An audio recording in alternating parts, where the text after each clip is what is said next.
August 1941. The dust of the Russian steppe clogs the lungs of 5 million men. Behind us, the scorched earth of a dying nation. Ahead, the spires of the Kremlin. In our world, the history books tell a story of a fatal detour. They tell of a Führer who hesitated, turning his steel Panzers south toward the wheat fields of Kiev, while the Soviet capital breathed a sigh of relief. They tell of a winter that arrived like a ghost, freezing the German war machine in its tracks just miles from victory. But history is a fragile thread. What if that detour never happened? What if the order to stop was never signed? Today, we walk a different path. A path where the roads to Moscow didn't turn to mud, but to ash. Where the Red Square didn't host a parade of defiance, but a funeral for an empire. This is the story of the deadliest month in human history. This is the fall of Moscow. The date is August 21st, 1941. The atmosphere inside the German High Command is thick with the smell of stale tobacco and map ink. Heinz Guderian, the father of the Blitzkrieg, stares at a map of Russia that seems to swallow the room whole. In our timeline, Hitler ordered Guderian's 2nd Panzer Group to turn south. He wanted the resources of Ukraine. He wanted the encirclement of Kiev. It was a tactical masterpiece, but a strategic catastrophe. It bought Stalin the one thing he needed most: time. But here, in the tactical timelines, the argument goes differently. Guderian doesn't just argue, he convinces. Moscow is the heart, he growls, his finger stabbing the map. If the heart stops beating, the limbs will wither. If we take Moscow now, the Soviet Union ceases to be a state. It becomes a collection of headless shadows. The order is given. Operation Typhoon begins 6 weeks early. Instead of turning toward the Dnieper, the steel tide of the Wehrmacht remains focused on the east. 3,000 tanks, fueled by the desperate belief that the war could be over by Christmas, ignite their engines at once. The sound is not just a roar, it's a vibration that shakes the very foundations of the Soviet psyche. As the sun rises over the Smolensk road, the dust cloud from the Panzer divisions is visible for 50 miles. Stalin, sitting in the darkness of his Dacha, receives the report. The Germans aren't turning south. They are coming for him. And for the first time in his life, the man of steel feels the cold. The advance is a nightmare of speed and violence. In this timeline, the General Mud, the dreaded Rasputitsa, hasn't arrived yet. The roads are bone dry, hard as concrete, and perfect for the lightning war.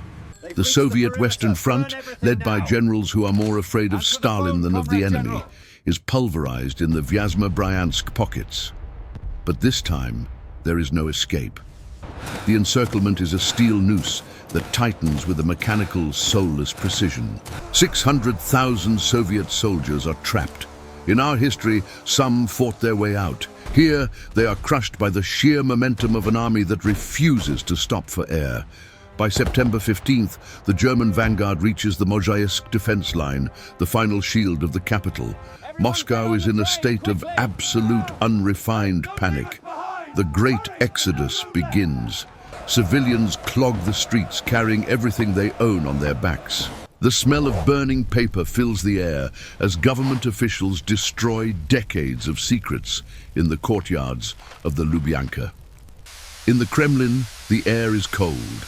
Stalin has a train waiting, a train to the east, to the safety of the Urals. But as he stands on the platform, looking at the grey, overcast sky, he makes a choice that will seal the fate of millions. "I will not leave," he whispers. "If Moscow falls, I fall with it." But the Panzers don't care about martyrdom. They only care about the distance to the city center, and that distance was shrinking by the hour. October 1st, 1941. The first German artillery shells land in Gorky Park. The sound isn't the whistle of a bomb, but the drumbeat of an ending era. Moscow is no longer a city, it is a fortress. Every apartment building is a bunker. Every subway station is a hospital. Women and children dig anti-tank trenches in the freezing rain, their hands bleeding, their eyes hollow with the realization that they are digging their own graves. Zhukov, the master of defense, tries to build a wall of human flesh. He brings the Siberian divisions across the rail lines, but the German Luftwaffe, unchallenged in the clear autumn skies, wreaks havoc on the junctions.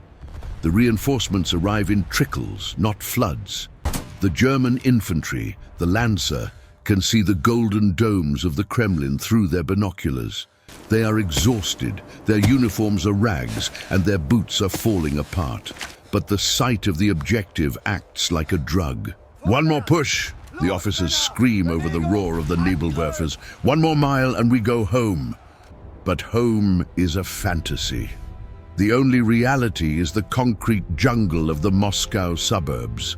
The battle for the Khimki Bridge, only 11 miles from the Kremlin, becomes a slaughterhouse. It's no longer a war of maps and arrows. It's a war of grenades in basements. It's a war of bayonets in the dark. It's a war where the winner is the one who is willing to die last. October 20th, 1941. The German army has reached the outskirts, but Moscow is no longer a city of maps and boulevards. It has become a concrete labyrinth, a tomb made of brick and rebar. This is what the soldiers call Rattenkrieg, the War of the Rats. The Panzers, once the kings of the open steppe, are now metal coffins in the narrow streets. From every basement, a Molotov cocktail. From every attic, the crack of a sniper's Mosin Nagant. The air is a thick, choking soup of pulverized stone, diesel exhaust, and the copper tang of fresh blood. In the tunnels of the Moscow metro, the Soviet resistance has built a subterranean kingdom. Entire divisions move beneath the feet of the German conquerors, emerging from manholes at night to slit throats and vanish like ghosts. The marble floors of Mayakovskaya station are slick with oil and bandages. Stalin's Order Number 227, not a step back, is no longer a decree. It is the only way to survive. The NKVD squads stand behind the regular troops with machine guns, but they aren't needed. The defenders of Moscow know that if they fail here, there is no Russia left to return to, but the Wehrmacht, fueled by the fanaticism of their commanders and the sheer terror of the coming winter, pushes harder. They clear buildings with flamethrowers, turning apartment blocks into towering infernos. The screams of the dying are lost in the constant rhythmic thud of the 88mm guns. By the end of October, the German flag flies over the Bolshoi theater. The heart of the city is open. The Kremlin is in sight, its red stars gleaming like blood against the charcoal sky. November 1st, 1941. A freak frost hits. It's not the soul-crushing winter of our timeline, but a sharp, biting cold that turns the mud into iron. For the Germans, it is a blessing. The supply trucks can finally move. For the Soviets, it is the beginning of the end. The final assault on the Kremlin is not a grand battle. It is a desperate, messy, and silent struggle in the shadows of the ancient walls. In the early hours of the morning, a combat engineer unit from the 7th Panzer Division blasts a hole through the Spasskaya tower. They don't find a grand army waiting. They find a skeleton crew of the Kremlin Guard fighting with empty rifles and broken glass. Legend says that Stalin was found in his office, his pipe still warm on the desk, staring at a portrait of Ivan the Terrible. In this timeline, the Man of Steel does not flee to the Urals. He is a prisoner of the Reich. When the news breaks, the Soviet Union doesn't just lose a leader, it loses its soul. The chain of command, held together by fear and Stalin's iron will, snaps like a frozen wire. In the Far East, the divisions from Siberia, the ones that saved the city in our world, halt their trains.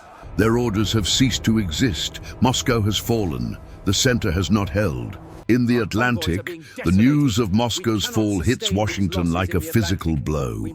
The crusade for Europe is no longer a rescue mission. It is a suicide pact. The Iron Curtain doesn't fall across Berlin in 1945. It falls across the English Channel in 1942. We look back at our history and see the miracle of the Siberian winter, the grit of the Soviet soldier, and the hesitation of a dictator. We see a world saved by a hair's breadth. But in the tactical timelines, we remember the cost of a single decision. We remember the month when the steppe turned to ash and the spires of the Kremlin fell silent. History is written by the victors, but it is lived by the ghosts of those who were left behind in the ruins.